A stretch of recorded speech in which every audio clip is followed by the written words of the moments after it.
गंगा जी की ठंडी ठंडी हवा जब आपको लगेगी तब शायद आपको याद ना आएगी। अंधेरा हो जाएगा तो बिजली याद आएगी, लेकिन जिस सूर्य के प्रकाश में आप प्रातः काल से यात्रा कर रहे हैं, सूर्य का प्रकाश, सूर्य याद नहीं आता। प्रकाश में चल रहे हैं, प्रकाश याद नहीं आता। ऐसा है कि नहीं? हमारे सनातन धर्म में संध्योपासना की विधि इसीलिए बनाई गई है कि प्रातः काल संध्या के बीच में उसकी उपासना करो जो नित्य विद्यमान है। संध्या का बड़ा गहरा अर्थ है। संध्या का इतना ही अर्थ नहीं कि हम प्राणायाम कर लें और थोड़ा मंत्र बोल लें। संध्या का अर्थ है दो संधियों के बीच में, इधर रात्रि का अंत हो रहा है, दिवस का आरंभ हो रहा है, इधर दिवस का अंत हो रहा है, रात्रि का आरंभ हो रहा है। जिसमें ना आरंभ है, जिसमें आरंभ है, जिसमें अंत है, उसका ना आरंभ है न उसका अंत है, उसको जानना संध्योपासना। उपासना, निकट होना उसके जो परम सत्य है, जो सर्व प्रकाशक है।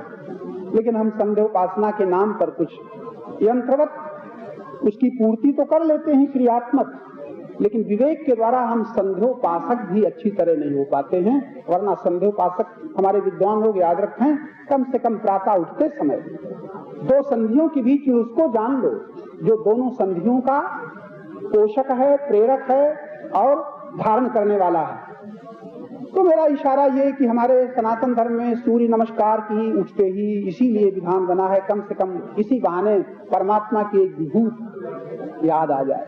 लोग पूछते हैं ईश्वर कहीं है, और प्रत्यक्ष ईश्वर भगवान कहते हैं मैं सूर्य हूँ गीता में, लेकिन हमें याद नहीं आता कि भगवान सूर्य के रूप में अपने को बता रहे हैं। हम सूर्य को अभी तक भूले भी हैं। आप लोग ध्यान दीजिएगा, प्रातः से अभी तक आपको सूर्य भगवान याद आए बहुत कम लोग होंगे। उठते ही आंखें प्रकाश में खुली, आपको अगर बिजली एकदम गायब हो जाए फिर आ जाए तो एकदम लोग कहा आ गई आ गई आ गई, लेकिन प्रकाश आ गया कोई नहीं कहता। प्रकाश सूर्य भगवान को शायद ही कोई सनातन धर्म के प्रेमी भले नमस्कार करें, लेकिन नमस्कार सूर्य भगवान को नहीं। इशारा यह है, अगर याद रखने की याद रहे तो कल से सही। आज सूर्यास्त होते समय यदि आप एक बार भावपूर्वक भगवान सूर्य को नमस्कार कर लें तो भगवान जानेगा कि इस ओट में मेरा नमस्कार कर रहा। गीता के सिद्धांतानुसार सूर्य मैं हूं। तो मैंने संकेत किया कि जब तक हम किसी प्राप्त वस्तु का, प्राप्त शक्ति का, प्राप्त ज्ञान का, प्राप्त प्रेम का मूल्य न जानेंगे, तब तक मिले हुए का दुरुपयोग होता रहेगा और अपनी जानकारी के अनुसार हम भागते फिरेंगे विनाशी की दिशा में। तो आप जैसे श्रोता सज्जन जो यहाँ तक आ गए हैं, प्रभु की कृपा आपको यहाँ ले आई है, बशर्ते कि घूमने ही की दृष्टि से कुछ लोग न आए हों, और घूमने की दृष्टि से भी आए तब भी काम तो आपके काम कर रहे हैं। आंखें आपकी काम कर रही हैं, इतने से काम न चलेगा। बुद्धि भी आपकी काम कर रही हो तो यहाँ से जाते जाते सुन लेना अपने जीवन के उत्थान का संदेश, जीवन के निर्माण का संदेश। दो शब्द, उत्थान और निर्माण। जीवन कह रहा हूँ, भवन नहीं। भवनों का निर्माण, मंदिरों का निर्माण, मूर्तियों का निर्माण, जाने कितने हमारे सामाजिक निर्माण, राज प्रथा के अनुसार जाने कितने निर्माण हो रहे हैं, लेकिन जीवन निर्माण का संदेश तो केवल हमारे आध्यात्मिक दिशा में ही आपको सुलभ होगा। और सब तरह के निर्माण, हमारे अनेकों महात्मा निर्माण की बात चलाते हैं। एक युग निर्माण की भी एक योजना चल रही है। कोई विशेष पुरुष हैं जो युग निर्माण का एक संस्था चली। सब कुछ के बाद युग तो हमारे हाथ में है नहीं, देश हमारे हाथ में है नहीं, विश्व हमारे हाथ में है नहीं, जनता हमारे हाथ में है नहीं, लेकिन हमारे हाथ में हमारा जीवन हमारे साथ, जीवन हमारे साथ। शरीर भी हमारे अधिकार में नहीं। अगर इसका भी हम निर्माण करेंगे, क्या निर्माण करेंगे? प्राकृतिक विधान से शरीर का स्वतः निर्माण होता, करना नहीं पड़ता। एक बालक को कोई माता बढ़ाती नहीं, खुद ही बढ़ता। अन्न पचाती नहीं, खुद ही पचता है। रक्त कोई माता उसके भीतर बनाती नहीं, खुद ही बनता है। जाने कितने निर्माण तो परमात्मा के विधान से हो रहे हैं, लेकिन एक माता यही कहती है हमने सेया है, पाला है, इतना बड़ा किया। हमारी माताएं ध्यान दें, अरे इतना अहंकार तो छोड़ो, बालक को बढ़ते हुए परमात्मा याद आ जाए। उसका भोजन पचते हुए परमात्मा याद आ जाए। तुम तो कहते हो हमने अपने बालक को बढ़िया भोजन करा दिया, तुमने भोजन करा दिया लेकिन तुम उसके भीतर पचाओगी? हम तो कहते हैं आस्तिक के लिए समय समय पर दर्शन है, दर्शन समय समय। बालक को देखो भगवान याद आ जाए, पति को देखो भगवान याद आ जाए, पत्नी को देखो भगवान याद आ जाए, कहीं सुख की प्रतीति हो भगवान याद आ जाए। बढ़िया भोजन करो, स्वाद जबान से आ रहा है मिठाई का, मिठाई देने वाला याद आता है, मिठाई याद आती है, उसका नाम उसका आकार मन में भर जाता है। फिर ये रसगुल्ला बनारस के कब मिलेंगे? तो मिठाई याद आती है, मिठाई का आकार याद आता है, उसका नाम याद रहता है, उसका देने वाला याद आता है। जिस जबान से स्वाद आ रहा है उस जबान देने वाला याद नहीं आता। बोलो आस्तिक हो कि नास्तिक? यानी क्षण क्षण जो हमारे सामने भगवत दर्शन के प्रतीक हैं वो हमें प्रायः भूल जाते हैं। मंदिरों में जाते जाते हम बूढ़े हो जाते हैं, लेकिन भगवान जिस प्रकार क्षण क्षण हमें स्मरण में आने चाहिए वो स्मरण में नहीं रहते। भगवान कहते हैं तस्याहम सुलभा पार्थ, उसके लिए मैं सुलभ हूं। कौन किसके लिए करता है? थोड़ा आगे तो सज्जनों, बात ये सत्संग सत्संग हम लोग चिल्लाते रहते हैं, सत्संग को कहते हैं बड़ा दुर्लभ है। हम तो कहते हैं संसार में सुलभ से सुलभ अगर कुछ है तो सत्य का संग। लेकिन हमारी कल्पनाएं, हमारी मानी हुई भावनाएं, हमारी कल्पित धारणाएं हमको उस सत्य से बहुत दूर कर देती। फिर सुन लेना, मान्यताएं, धारणाएं, कल्पनाएं, वस्तुतः सत्संग के समान कुछ भी संसार में सुलभ नहीं है। इसलिए दुर्लभ वो होता है जिसके पाने के लिए कहीं भागना पड़ता है। आप कहोगे दुर्लभ है हमारे लिए सत्संग, स्वर्गाश्रम आना पड़ा। हम कहते हैं सत्संग दुर्लभ नहीं है, आपका यहाँ आना अवश्य दुर्लभ है जो सुलभ कर दिया। यहाँ किसी वक्ता को बुलाना अवश्य दुर्लभ है जो सुलभ हो रहा है। लेकिन यहाँ सुनने के बाद अब कभी न कहना कि सत्संग दुर्लभ है। सुनते हो तो क्या सुनते हो? सत्य उसे कहते हैं जिससे कभी दूरी आज तक हुई नहीं। परमात्मा उसको कहते हैं जिससे कभी दूरी न हो सकती है न हुई है। तब उसका सत्य, उसका संग परमात्मा को करना है कि तुम्हें करना है?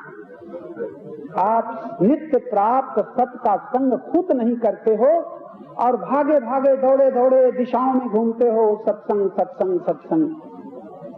आज से याद रखना, सत्संग करना है एक परमात्मा ही एक ऐसा परम सत्य है जिसकी अनुभूति के लिए तुम्हें दूसरे किसी की भी जरूरत नहीं।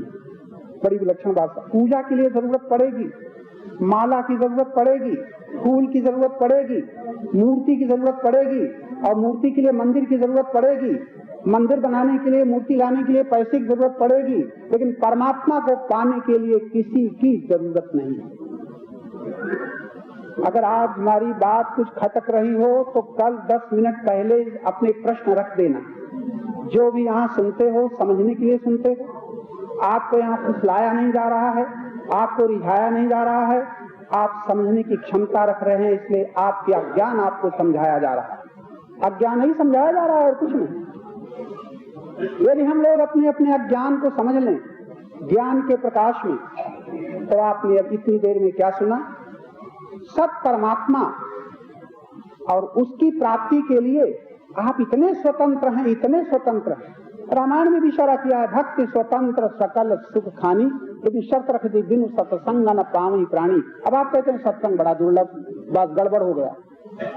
जो भक्ति स्वतंत्रता पूर्वक प्राप्त होती है, किसी पर की अपेक्षा ही नहीं है, किसी अन्य के सहारे की जरूरत नहीं है, वो स्वतंत्रता पूर्वक प्राप्त होने वाली भक्ति के लिए कह दिया बिनु सत्संग न पावई प्राणी। अब कहोगे सत्संग बड़ा दुर्लभ, अरे वो सत्य इतना सुलभ है कि न कभी दूर हुआ है, न हो सकता है, न किसी ने दिया है, न दे सकता है। प्राप्त ही है, प्राप्त है, प्राप्त को केवल देख लेना है, दूसरे की दृष्टि से नहीं, अपनी दृष्टि से देख लेना। हाँ, अगर ये कह सकते हो कि अपनी दृष्टि के लिए फिर साधना करनी पड़ेगी, अपनी दृष्टि के लिए साधना करनी पड़ेगी, क्योंकि दूसरे की आंखों से आप भगवान को न देख पाएंगे। तब हमारे रामायण में बड़ा सुंदर इशारा है, उघर ही विमल विलोचन ही। कितना सुंदर संकेत, उघर ही, मिला ही नहीं, खाली खुलना बाकी है, मिलना नहीं। इसलिए संत बड़े मार्मिक विशेषण का उपयोग करते हैं। मिलने को नहीं कहते, उभरने को कहते हैं। बंद है और कुछ नहीं। बंद हुए नेत्रों के भीतर के हृदय के नेत्रों को खोलने के लिए साधना की आवश्यकता, बस इतनी ही देर। साधना अगर आप समझ लें तो फिर वही कहूंगा कि दूसरे की अपेक्षा न रह जाएगी। भगवत प्राप्ति के लिए किसी की अपेक्षा न। भगवान ने गीता में बड़ा सुंदर संकेत किया, अनपेक्षा शुचिर दक्ष उदासीनो गतव्य। अनपेक्षा, भगवान कहते हैं जो अनपेक्ष है ऐसा भक्त मुझे प्यारा है। आप भगवान का प्रेम किस बल पर प्राप्त करना चाहते हो? अपेक्षा रख करके। धन की बदौलत भगवान का प्रेम प्राप्त होगा, फूल और मालों की बदौलत भगवान का प्रेम प्राप्त होगा, बड़े कीमती हारों के द्वारा पूजा की बदौलत भगवान का प्रेम प्राप्त होगा। भगवान कहते हैं अनपेक्षा। किसी की अपेक्षा जो नहीं रखता वो भक्त मुझे प्यारा है। अनपेक्षा शब्द बड़ा मार्मिक। एक होती अपेक्षा, एक होती उपेक्षा। जरा अपेक्षा उपेक्षा को समझ लीजिएगा। अपेक्षा उसे कहते हैं जिसके बिना हमारा काम न चले। अपेक्षा हो गई, बचपन से लेकर के आज तक आपको अपेक्षा की, यहाँ तक कि अगर इस तरह का सत्संग करना है तो इस हाल की अपेक्षा, पंखे की अपेक्षा है।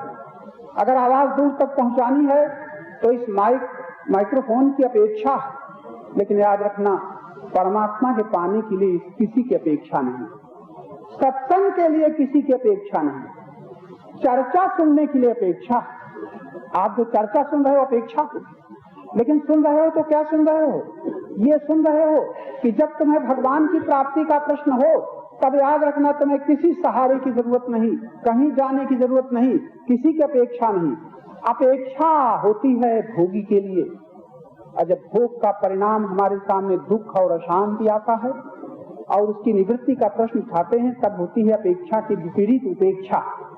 अपेक्षा का मतलब है पकड़ना, उपेक्षा का मतलब है हटाना। नहीं चाहिए, नहीं चाहिए, नहीं चाहिए। दोनों दिशाओं में एक क्रिया होती है, जरा इसको विद्वान ही समझ पाएंगे। अपेक्षा उपेक्षा, जितना इधर बढ़ेंगे उतना इधर जाना पड़ेगा। घड़ी के पेंडुलम की तरह, पेंडुलम पहले स्थिर था, न इधर चलता था न इधर चलता था, लेकिन इधर चल गया तो उतना ही इधर जाना पड़ेगा। अपेक्षा उपेक्षा, अपेक्षा के साथ उपेक्षा मिली हुई। लेकिन अनपेक्षा शब्द कितना मार्मिक है। अनपेक्ष वो होता है जहां ना उपेक्षा है ना अपेक्षा है, पकड़ना भी नहीं है, छोड़ना भी नहीं है। ऐसे गीता के शब्द बड़े मार्मिक हैं। राग, विराग, वीतराग, 3 शब्द। जहां राग है हमने प्रीत फंसा दी, ये हुआ राग। राग का परिणाम भोगेंगे दुख, तब होगा विराग। उतनी ही जोर से भागेंगे। जितना पहले हम घर की ओर भागते थे उतना हम जंगल की ओर भागेंगे। घर की ओर भागना राग, जंगल की ओर भागना विराग। धन की ओर भागना राग, धन छोड़ के भागना विराग। स्त्री की ओर भागना राग और स्त्री की शक्ल भी न देखेंगे, ये विराग। लेकिन वीतराग तो बड़ा विलक्षण शब्द, वहां भागने का कोई क्रम ही नहीं। राग नहीं, विराग भी नहीं, राग ही नहीं, वीतराग। यानी राग कहीं हुआ ही नहीं तो किसको पकड़े और किसको छोड़ें? राग नहीं हुआ तो महाराज वहां तो अनुराग। अनुराग, अनुराग शब्द बड़ा मार्मिक। राग होता है उससे जो हमें नहीं चाहता उसको हम चाहते। ये भी जरा मुश्किल से समझ में आएगी। आप लोग कहोगे हमें पत्नी बहुत चाहती है, हम कहते पत्नी आपको नहीं चाहती, पति आपको नहीं चाहते। आप कहते हम पति को चाहते हैं, बिल्कुल गलत बोल रहे हैं। पति आपको नहीं। पहले बताओ पति है कौन? अरे सत्संग में आए हो तो डरना मत कि हम कैसी व्याख्या कर रहे हैं, बात आपकी। पति है कौन? तो आप कहोगे हमारे पति का ये नाम, हमारे पति की ये जात, हमारे पति का ये रूप। आपका पति कौन? जो जन्म लिया। तो आपका पति मरेगा कभी कि नहीं? अगर तुम्हारा पति जन्मता है और तुम्हारा पति मरता है तो तुम उस पति से संबंधित हो जो देह के रूप में देख रही हो। सत्संग में आने वाली आप जैसी विदुषी देवियां अगर विनाशी देह को पति मानती रही तब तो तुम्हारे दुखों का अंत भगवान के सामने खड़े होने पर भी न होगा। तारा भगवान के दर्शन कर रही थी। तारा विकल देख रघुराया, क्या किया? दीन ज्ञान हरि लीनी माया। क्या ज्ञान दिया? तारा तो किसके लिए रो रही? अगर तू इस शरीर से निकलने वाले के पति के लिए रो रही, वो मरा नहीं, वो तो जीवात्मा मौजूद है कहीं न कहीं। अगर देह के लिए रो रही, तेरे आगे सोया हुआ है, पकड़ ले इसको, रख अपने साथ, तुरंत हर ली माया। माया का मतलब जो समझ में ना आवे। सत्संग में आई हो, भगवान का नाम जपती हो, मंदिरों में दर्शन करती हो, बड़ी भावना तुम्हारी सुंदर है, बड़ी श्रद्धा तुम्हारी सुंदर है, लेकिन श्रद्धा का संबंध अगर तन से जुटा रहा, श्रद्धा का संबंध अगर धन से जुटा रहा, श्रद्धा का संबंध तुम्हें अपने परिवार से जुटा रहा, तो तुम सत्संगी नहीं हो सकते। आप लोग भी सत्संगी नहीं हो सकते। हमारे इन कड़े शब्दों को हमें माफ न करना, या तो समझ के जाना या समझा के जाना। विनाशी से संबंध जोड़े हुए, विनाशी से प्रीति करते हुए आप सत्संगी नहीं हो सकते। और सत्संगी होना है तो विनाशी छोड़ना नहीं है। जरा डर न जाना, घर नहीं छोड़ना है, परिवार नहीं छोड़ना है, पति पत्नी नहीं छोड़ना है, किसी को नहीं छोड़ना है। विनाशी तो अपने आप छूट जाएगा, छोड़ने की मेहनत तुम्हें नहीं करनी, अपने आप छूट जाएगा। उसके लिए क्या छोड़ना? छोड़ना तो उसे है जो तुम्हारी ओर से चल रहा, तुम्हारी ओर से चल रहा है अज्ञान, तुम्हारी ओर से चल रही है भ्रांति, तुम्हारी ओर से चल रही है भ्रम। तो मैं थोड़ा बात आगे न बढ़ जाए, आपकी चर्चा में आप लोग थोड़ा आपकी ओर इशारा है। तुम ये तो कहोगी प्रवचन हमने सुन लिया, बड़ा अच्छा लगा। अरे प्रवचन अच्छे लगने से तुम्हारा भला न चलेगा। अगर तुम कहीं स्वयं अपने आप को अच्छे लगने लग जाओ, तब जब अपने आप को जान तो लो। तो मैं इशारा कर रहा था, ज्यादा भगवान की बात को छोड़ो। भगवान के पीछे भागते भागते तुम्हारी इतनी उम्रें बीत गई, कह नहीं सकती कि हमें भगवान मिल गया, हमें भगवान राम मिल गए, हमें भगवान कृष्ण मिल गए, आप कह नहीं सकती। और अगर किसी की हिम्मत हो ये कह भी दे कि हमें भगवान राम मिल गए, कृष्ण मिल गए, तो मैं कहूंगा जिनको राम मिले थे, कृष्ण मिले थे, उनके भी दुख न मिटे थे। सुख तो मिला था लेकिन दुख नहीं मिटे थे। राम के दर्शन करने वालों के भी दुख तब तक नहीं मिटे थे, कृष्ण के दर्शन करने वालों के दुख तब तक नहीं मिटे थे जब तक राम और कृष्ण को तत्वतः ज्ञान के द्वारा न देख पाए थे, तब तक न मिटे थे। मिटे थे कृष्ण के दर्शन करने वाले अर्जुन सरीखे महापुण्यवान महात्मा अर्जुन, और वो भी व्यथित हैं, वो भी दुखी हैं, वो भी अशांत हैं, और कृष्ण के दर्शन हो रहे हैं कि नहीं? अयोध्यावासी राम के दर्शन कर रहे हैं। भगवान को बड़ी करुणा आती है। एक बार रघुनाथ बुलाए, बड़े करुणित होकर के अयोध्या वासियों को बुलाया। द्विजपुरवासी सज्जन सभी आए और कहना क्या शुरू किया, नहीं अनीत नहीं कछु कविताई सुनाऊं और करूं जो तुम। इतनी वहां शासन नहीं है, वहां शासन नहीं है, वहां तो करूं और सुनाऊं करूं जो तुम्हें सुहाए। इतना प्रेम के साम्राज्य में शासन नहीं हुआ करता। जहाँ शासन होता है तहाँ कोई मांग होती है, जहाँ कोई चाह होती है। तो मैं इशारा कर रहा था कि तुम महात्माओं के दर्शन क्या, भगवान के भी दर्शन करो। अगर भगवान की बात न मानो तो तुम्हारे दुख नहीं मिट सकते। और हम आपकी तारीफ करते हैं, इतने मजबूत हो, इतने मजबूत हो, इतने जबरदस्त हो, इतनी मजबूती से तुमने पकड़ा है। किसे? अविनाशी को कि विनाशी को? विनाशी को। इतने मजबूत हो कि मेरे कहने से आसानी से तो छोड़ोगे नहीं, मेरे कहने से तो तुम नहीं छोड़ोगे, लेकिन दुख आके बताएगा कि तुम जिसे पकड़े हो उसे तुम पकड़े रह नहीं सके, रह सकोगे। इसलिए सावधान हो जाओ, छोड़ने की कोई बात नहीं है। शायद आज के बाद हम ये चर्चा न करें। हमारी तमाम देवियां, पति से प्रेम करने वाली देवियां, सत्संग में आने के बाद ये जान लें कि झूठा पति और सच्चा पति में क्या अंतर है। झूठा पति वो है जो जन्म लेता है और जिसका संबंध विच्छेद हो जाता है। लेकिन झूठे शरीर में रहने वाले अगर सच्चे आत्मा को तुम पहचान लो और उस सत्य आत्मा से तुम प्रेम करने लग जाओ, तो मैं दावे के साथ कहता हूँ तुम्हारा दुख तुम्हारे ही ज्ञान के द्वारा मिट जाएगा, तुम्हारा भय तुम्हारे विवेक के द्वारा मिट जाएगा, तुम्हें रोना न पड़ेगा, तुम्हें अशांत न होना पड़ेगा। तब मैं कहूंगा तुम सत्संगी।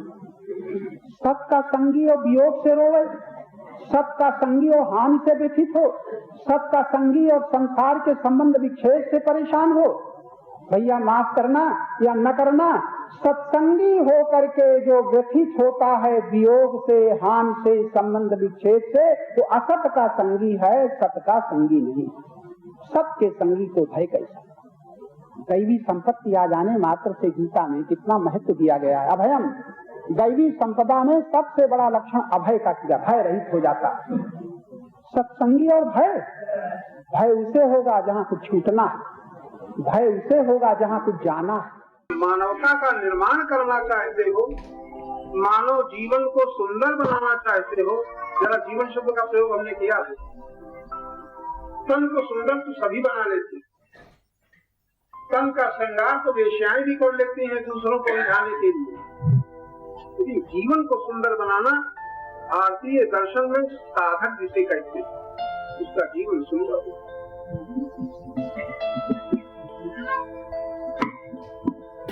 जीवन की सुंदरता आभूषणों से, वस्त्रों से नहीं होती।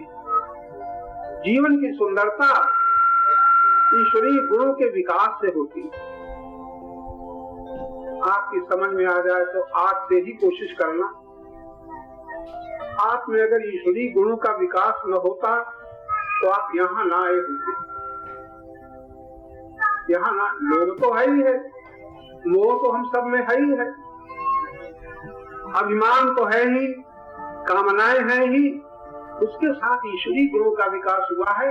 और उसका सबसे पहला परिचय है कि आप में ईश्वरीय गुण में श्रद्धा जागृत हुई। श्रद्धा न हो तो आपका मस्तक नहीं झुक सकता। हमारी भारतीय सनातन धर्म में मंदिर इसीलिए बनाए गए हैं, कहीं तो भगवान को मानना शुरू करो। अगर इतनी जड़ बुद्धि है तो भगवान का पता नहीं है, कहीं मानो। जहां भी तुम भगवान को मानोगे भगवान स्वीकार करेगा। तुम भगवान के नाम पर फूल चढ़ाओगे, पानी चढ़ाओगे, अक्षत चढ़ाओगे, भगवान जानता है कि मेरे लिए चढ़ा रहा। तुम पत्थर में चढ़ाओ, नदी में चढ़ाओ, वृक्ष में चढ़ाओ, भगवत भाव से चढ़ाओ, भगवान को पता है। तुम कहोगे भगवान को पता है तो जो हम चाहते हैं वो क्यों नहीं हो जाता। अब ये दूसरी बात हो गई, भगवान इतना बेवकूफ है, तुम चाहो सोई हो जाए। कितने बेहोश हैं हम। तो है लोग कहते हैं हम जो चाहते हैं भगवान क्यों नहीं पूरा कर सकते। प्रार्थना करते हैं, पूजा करते हैं, मंदिर जाते हैं और हमारे घर में विपत्तियां बनी रहती। कोई बीमार होता, एक घर में गए इसी लखनऊ में, अच्छे पदाधिकारी थे, देखा कि माँ दुर्गा का चित्र शीशा न था, ऐसे ही रखा था, फूटा शीशा। हमने पूछा ये आपको माँ दुर्गा का चित्र तो रखा है, ये फूटा शीशा क्यों है? कहा क्या बताएं, हमारा लड़का बीमार था, पंडितों ने बताया पाठ कराओ, सप्तशती पाठ कराया, 7 दिन पंडित बैठाए और लड़का का जब प्राण निकल गए पुत्र के तो इतना क्रोध आया कि दुर्गा जी की चित्र को हमने जमीन में पटक दिया, तब से शीशा फूटा रखा। ये हमारे देवता है। इसीलिए बिन सत्संग विवेक न होई, राम कृपा बिन सुलभ न सोई। बड़ी कृपा है आप पर, आप भी सुन रहे। यहाँ आना लाखों के लिए आसान नहीं है, तुम्हारे लिए आसान हो गया है। क्यों? एक ईश्वरीय गुण का विकास हुआ है, श्रद्धा। इस श्रद्धा आपको यहाँ ले आई। हमारे भगवान ने 3 प्रकार की श्रद्धा बताई है, तमोगुणी, रजोगुणी, सतोगुणी। इसकी व्याख्या तो आप गीता में पढ़ेंगे। हमें मोटे शब्दों में कहना है, ईश्वरीय गुणों का विकास होने दो ताकि आपका जीवन सुंदर बन जाए। तन की सुंदरता तो कुछ पुण्य से होगी, जीवन की सुंदरता पुण्य से न होगी, प्रभु कृपा से होगी। और प्रभु कृपा कब होगी?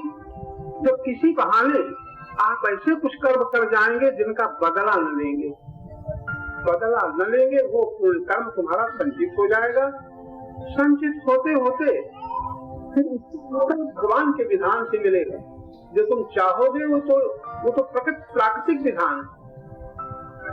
जिस कर्म का बदला तुम न चाहोगे, थोड़ा सोचने की बात है।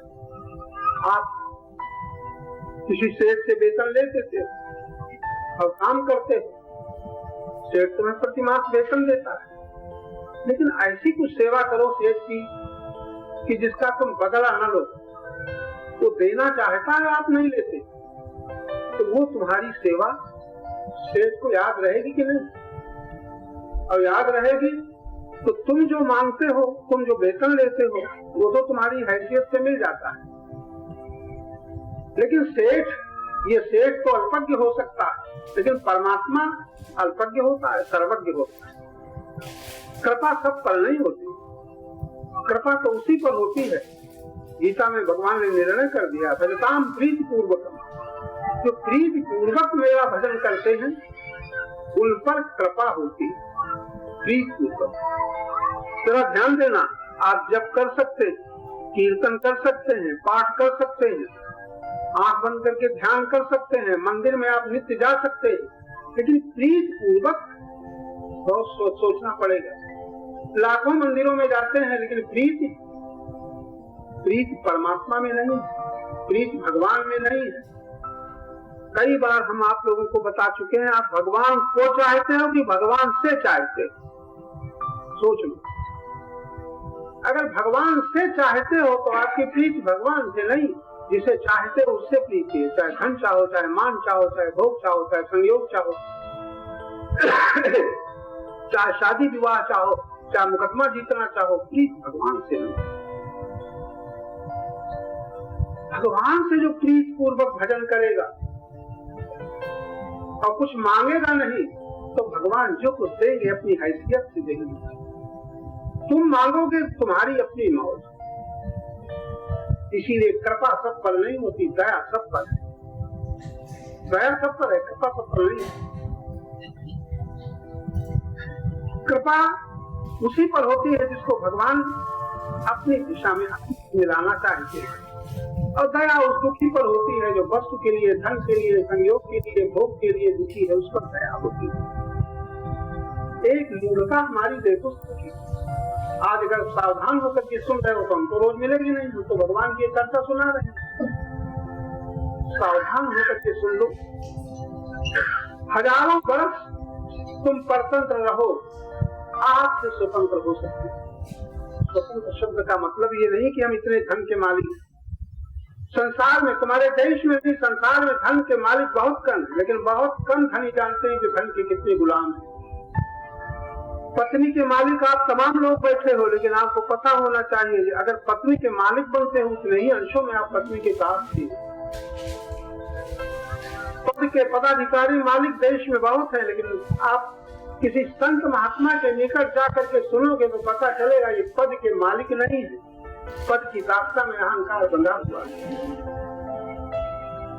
अहंकार भोगी है, अहंकार लोभी है, अहंकार मोही है, अहंकार अभिमानी है, अहंकार कामी।